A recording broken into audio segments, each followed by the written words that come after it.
Via un'altra concorrente, la città canadese di Calgary, ma non per questo bisogna abbassare la guardia, anzi, il presidente del Veneto Luca Zaia accoglie con favore la volontà dei cittadini di Calgary che hanno detto no alla candidatura alle Olimpiadi invernali del 2026.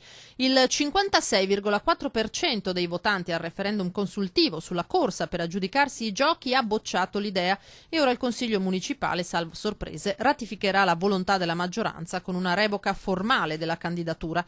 Restano in corsa Cortina, Milano e Stoccolma e anche la capitale svedese deve fare i conti con malumori sul piano politico ed economico tra governo e autorità locali. Si perde il referendum a Calgary, che significa che dovrebbe uscire di scena anche Calgary. Restiamo in due, Stoccolma e Milano e Cortina. Noi abbiamo un'ottima candidatura, questo ormai ce lo riconoscono tutti a livello internazionale e la dedichiamo a tutti quelli che dicevano che scherzavamo.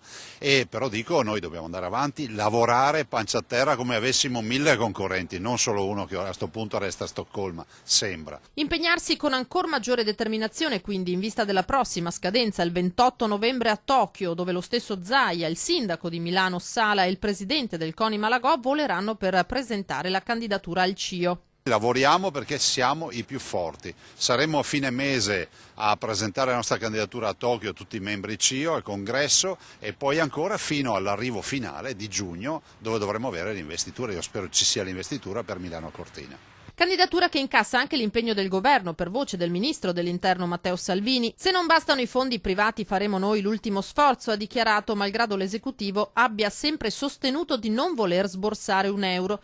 Ho visto il progetto, è uno di quelli a minore impatto economico della storia, anche perché moltissime infrastrutture già ci sono, ha detto Salvini. Un progetto talmente affascinante che i fondi privati sicuramente si troveranno, ma, ha concluso, se serve una mano, le Olimpiadi alpine ti portano un ritorno d'immagine, di positività che vale la pena.